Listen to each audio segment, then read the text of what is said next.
Hello, I'm Kurma and welcome. In this series, we're going to show you how to cook a wide variety of international vegetarian cuisine from over 30 countries.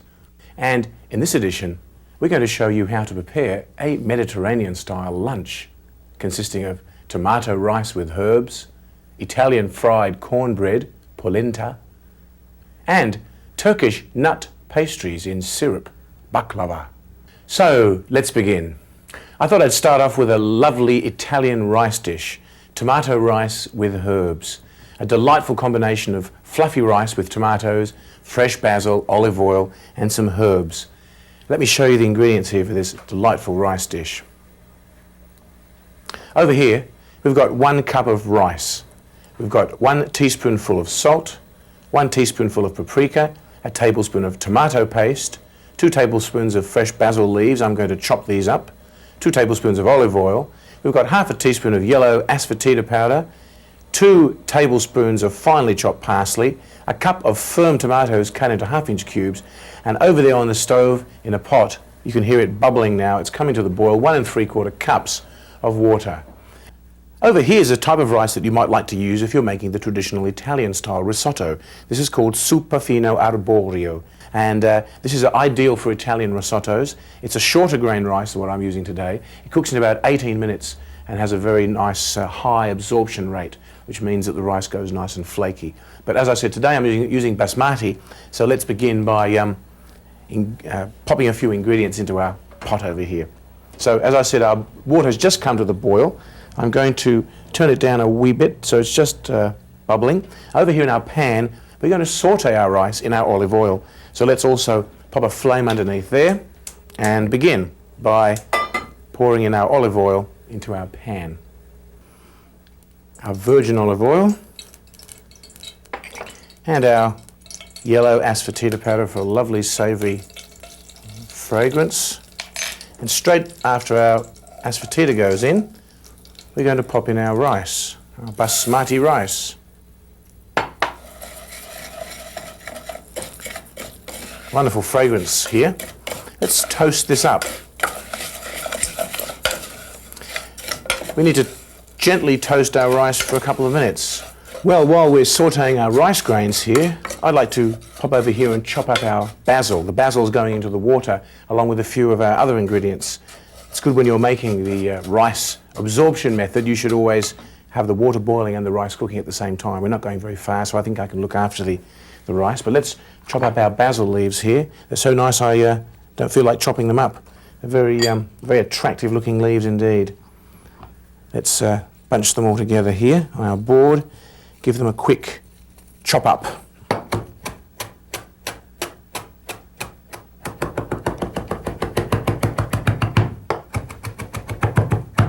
Like so. Okay, let's take these over to our water, which is boiling, and let's plunge them in. This makes the rice wonderfully basil flavoured. Here we go. Lovely fresh basil leaves. And while we're there, let's add our salt, our paprika powder for a lovely red coloured rice. This is not the hot paprika, by the way. It's the sweet paprika. Let's turn this flame down a little bit, I think. We don't want it over boiling. And last but not least, we've got our tomato paste. Tripolo concentrato di pomodoro.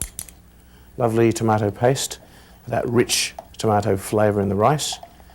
Of course, we're going to fold in fresh tomatoes at the end. The reason I'm not cooking my tomatoes in the rice is because of course, they fall apart. So we're going to fold them in at the end so they stay whole. Let's have a look at our rice over here. It's looking pretty good.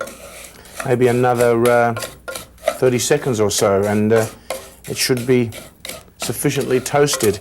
It's going a sort of a whitish colour. This is the sign that the rice is roasted enough. It also has that lovely crunchy sound, squeaky crunch when you stir it. That means the rice is sufficiently toasted. Let's grab our water now, which has come to the boil, and let's plunge it in.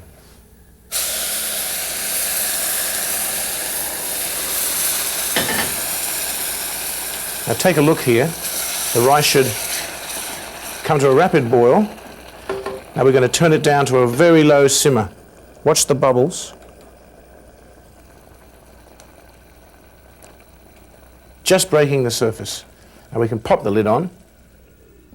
Well, we're going to cook our rice now on this tiny little flame, and after about 15 minutes I'm going to turn it off and leave it steaming for another 5 minutes so those grains are big and plump and flaky. Then after the rice is fully cooked, I'm going to fold in our tomato and our freshly chopped parsley, and we're going to serve our lovely Mediterranean style tomato rice with herbs. Well, excuse me, I'm going to clean up here a little bit. I'll see you in about 20 minutes or so. Oh, caught me taking a peek at the rice. Well, it is actually done. I turned it off about 7 minutes ago, so it should be nice and plump and flaky now. And we're just about to unveil it and fold in our lovely ingredients. Have a peek at our rice here. Come on, get really close and have a good look at all those lovely fluffy rice grains. Notice how they're all completely separate. If you're not sure whether the rice grains are done, you can always take a piece and squeeze it between your fingers, lovely and soft and flaky. So let's pop our parsley and our tomatoes in there now, shall we? Our lovely green parsley, a nice flavour too. And our tomatoes. And our tomatoes. Lovely red colour and also lovely fragrance and flavour. Fresh tomatoes. Let's fold all this in very carefully, like so. It's always good to serve this with a meal that contains little or no tomatoes for a nice contrast. There we are, not too much folding. Let's serve it out on our lovely platter here. This is our serving suggestion. A delightful plate of rice pulao. Italian style tomato rice with lovely fresh basil and tomato. And there you have it, tomato rice with herbs.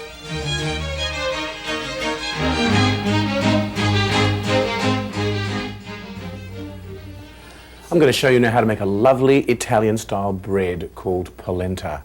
Very, very famous and eaten all over the north of Italy. It's great served with a variety of different types of sauces or just as is. It's a wonderful suggestion for a Mediterranean style lunch or dinner or any meal, any time of the day. Wonderful stuff. I'm making a batch of tomato sauce right now to go with it. Let's have a look at polenta. It's over here on our platter in its raw state. These lovely yellow grains here. It's made from yellow maize or cornmeal, and as I said, it's grown mainly in the north of Italy, and dishes made from this stuff are also called polenta. It's a staple food of the northern states of Italy. Very, very versatile. It can be cooked in many, many ways. Whichever way you eat it, it first has to be prepared in a rather thick porridge-like substance. That's what we're going to do over here very soon. I've got my pot of water boiling just for that very task. Before I start though, I just want to show you quickly the ingredients for our polenta today. Very, very simple. Over here in the center, we have a batch of yellow cornmeal polenta. There's actually 3.5 cups here. And in these little bowls here in the front, we've got 2 teaspoons of salt, we've got 3 ounces, 90 grams of butter, and we've got 3 tablespoons of olive oil. So the first thing we're going to do is to plunge our polenta into our boiling water. There's 8 cups of boiling water here, and this has to be done straight away while the water is boiling, like so. And immediately you have to start stirring it like so. And of course, let's not forget our salt at this point, otherwise our polenta won't have much taste. Bung the salt in. So the first thing we have to do is to make sure there's no lumps in here. So we have to stir very vigorously. And I like to use a whisk for this job. So the idea now is to cook this into a very thick consistency porridge. I think we've whisked out all our potential lumps. There are no lumps at this point, which is good. We don't want a lumpy polenta. I've got my wooden spoon now, and I'm going to gradually stir this around over the next 10 minutes until it thickens up sufficiently so it passes the 1 spoon test. Well, here we are, still stirring, and our polenta is looking wonderful. Let's stand our spoon up, turn our flame off, and see if it passes the test. Well, there we are, a perfect batch of polenta. Our spoon is standing to attention here. It's not falling over to the side, so it's done. You can actually tell when the polenta is done also. It's super thick like this, and it has difficulty falling off the spoon. So what we're going to do now is pop it into our tray. Over here I have a tray which we're going to be using. I'm going to get my little brush here, brush it in to our olive oil, and oil the base and the sides of the tray so this polenta doesn't stick, like so. Right, now let's carefully bring our polenta over here. By the way, our tomato sauce is done to perfection. Turn that off. Let's spoon our polenta into our tray. Now it's important that you spoon your polenta in as soon as you can while it's still hot. If you let it cool down too much, it's going to be very tricky to move it around.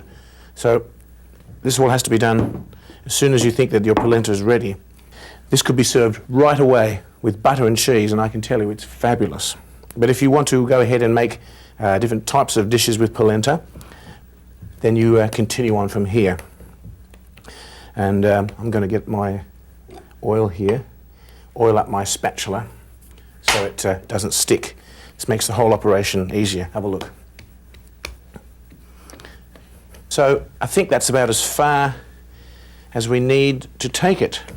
Just make sure it's nice and smooth. It's tilting a bit over this side. There we go. Now what I do have over here is a batch of polenta that I made before. So let me pop this down here. Put our frying pan over here. We're going to be needing our frying pan very soon.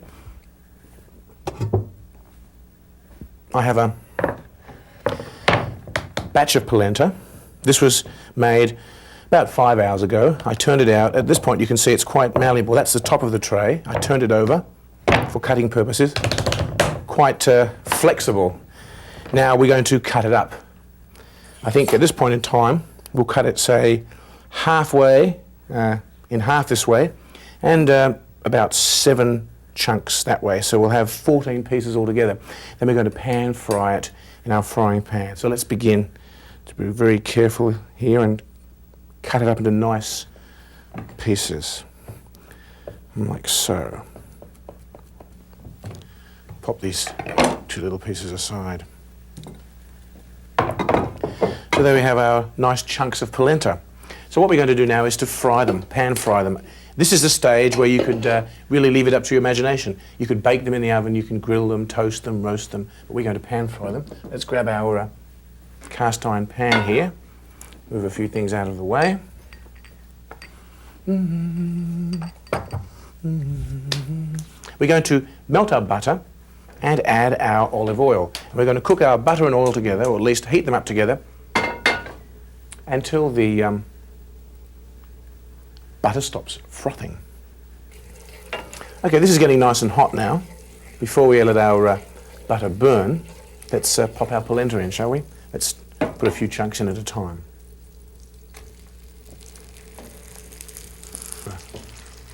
Golden chunks of polenta.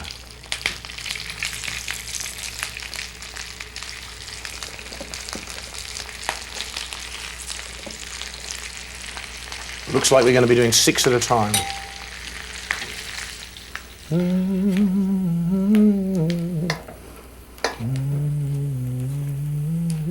Well, our polentas are looking very nice and golden, but you came back a bit early, so I've only cooked this one batch, but I think that's sufficient.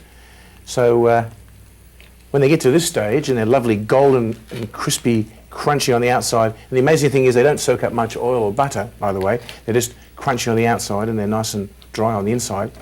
We're going to take them out and pop them on our plate. Do a little serving suggestion here. Let's grab 2 of the nice looking ones, shall we? These 2 I think are nicest. Let's take them over here, pop them on there like that. We've got our lovely tomato sauce, cooked to perfection here. This is a wonderful suggestion here for a Mediterranean meal. Some lovely fried Italian cornbreads, tomato sauce. And there we have it. Sprinkle of Parmesan cheese on top, sprig of green parsley for a wonderful serving suggestion of Italian pan-fried cornbreads, polenta.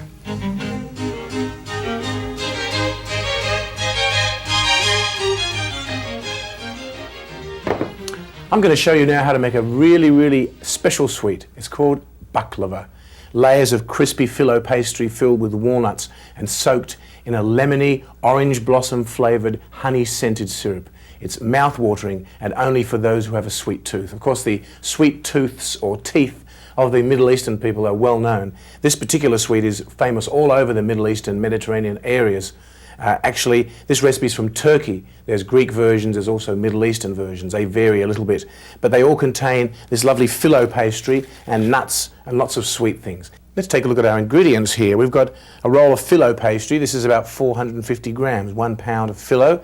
We've got 9 ounces, that's 250 grams of unsalted butter, which has been melted here in our pan.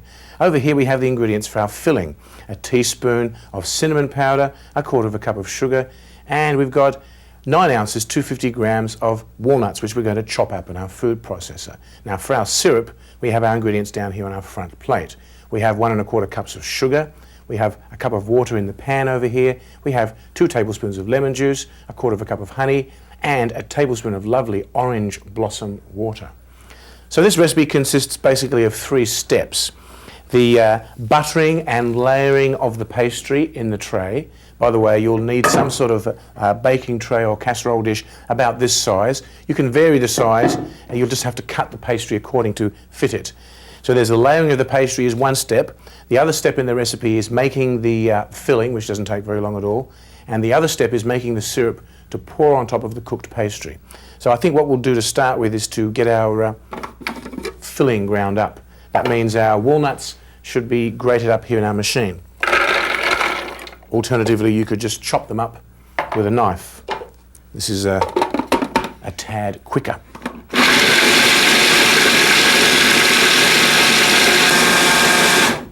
There we are. We don't want to grind them up too much. They should be still a little coarse. Let's grab a bowl here, one underneath my bench. Pop our nuts into the bowl, like so. And we can move our machine out of the way. Into our nuts here, we're going to add a little bit of sugar. You might think this is not enough sugar to make a sweet pastry, but of course don't forget that lots and lots of sweet syrup is going to be poured on top. So just a little bit of sugar for this amount of nuts. Mix it all up, like so. And let's not forget our cinnamon powder to give it a lovely spicy flavour.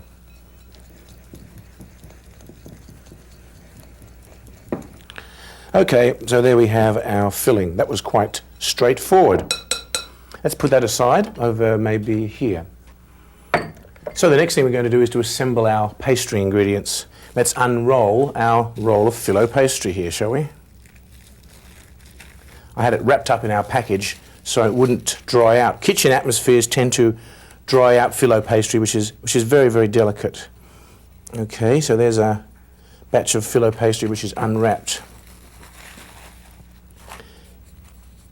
Let's now measure the amount of pastry we need according to the size of the container. We're going to cut out the pastry to fit our container here. So let's make a little mark here, make a little mark there. Let's take our dish away. Got a very sharp knife. Let's run our knife all the way through, like so. And that pastry can be put aside, maybe over here. And we'll make a little cut this way, like so.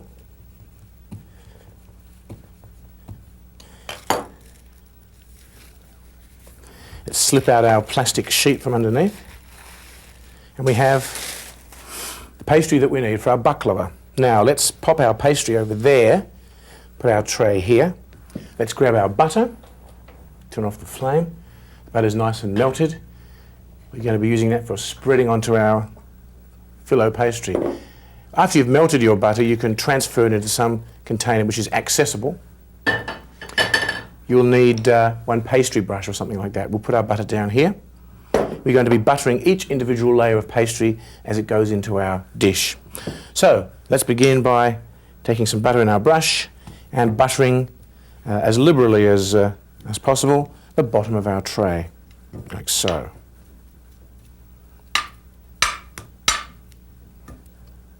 Let's take one layer of filo pastry and very carefully place it on our dish, like so. As you can see, it's very fragile. Once we get it in there, there's no problems. Let's butter our filo with the liberal quantity of butter. No need to be stingy with the butter. Slap it on. So there's our first layer. Put about 30 of these sheets of pastry on, actually, about 15 on the bottom with butter in between each one. And then we're going to put our layer of filling, and then we're going to put our 15 sheets of buttered filo pastry on top. Let's gently place our nuts on our layers of filo here, because we can just pop it all in like so, and we can spread it out with our spoon carefully, just so there's a nice even layer of nuts on top of our pastry. That's pretty straightforward, like so. Just pat it down a little bit, I think, just to make sure it's nice and even.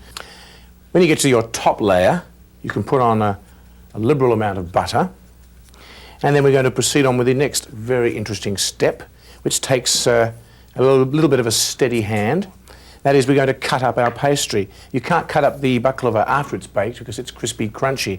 So we have to cut it up now. We need a sharp knife, a steady hand, and a good eye. And you can either cut it up into squares, or if you're a little bit adventurous, I'm feeling a little bit adventurous now, we're going to cut it up into diamonds, but let's give it a go here. To cut up into diamonds, we're going to cut one way straight and the other way at an angle. So let's try that, shall we? So let's cut along here. And at this point in time, you have to be sure that you cut right through to the base of the tray and right up to the other end.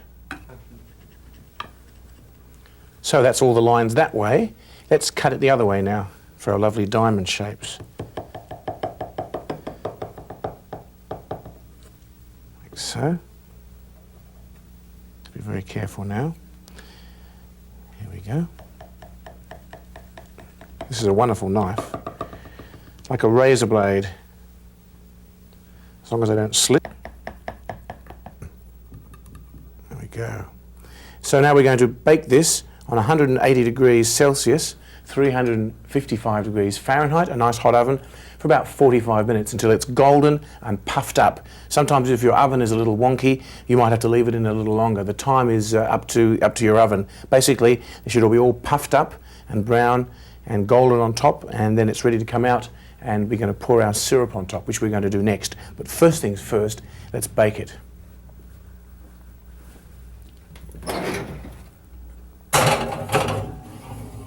Pop it in the center of the oven so it cooks evenly.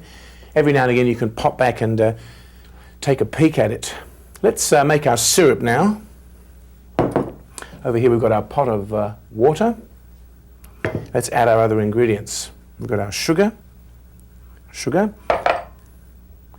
and our lemon juice. Let's stir it all in.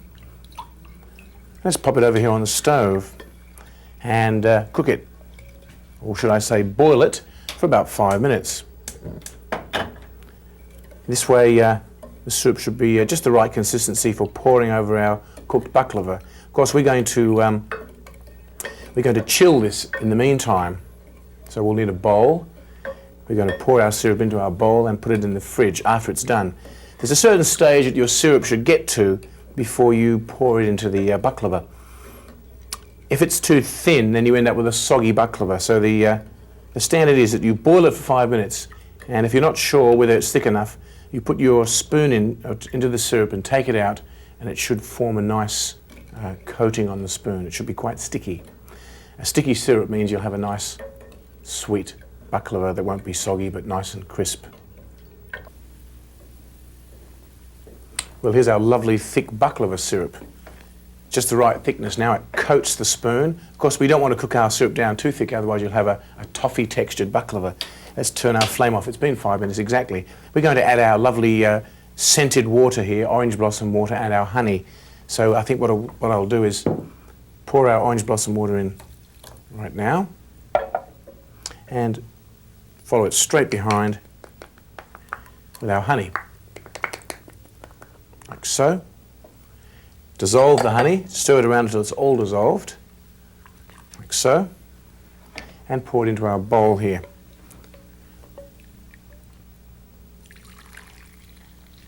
Wonderful aroma here of honey and orange and lemon flavoured syrup. Magnificent. Gives that very traditional flavour to your baklava. Okay, so our syrup, that smell is overwhelming. Is going in the fridge.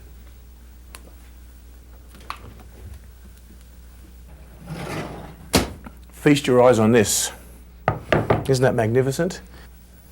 You'll notice here on top everything's nice and golden and everything's pretty crispy and very, very light. So you can actually remove some of those layers, living dangerously here. But when you pour the syrup on, it all amalgamates. So that reminds me, here's our cold syrup. Let's pour in our cold syrup now onto the hot baklava. This, as I mentioned before, is the secret of success of a good batch of baklava. Here we go, pouring it as evenly as we can. Can you hear it making those lovely noises? That's the little baklavas sucking up all the syrup. We're sort of surprising them because they're not expecting all this cold syrup to be poured on top of them. Now they've sort of settled down a bit, they've got used to the idea. Right, well that's looking absolutely divine. Woo! It's cooked to perfection. Well, that's it for this edition of Cooking with Kurma. I do hope you'll enjoy preparing these dishes as much as I've enjoyed sharing them with you. Happy and healthy eating.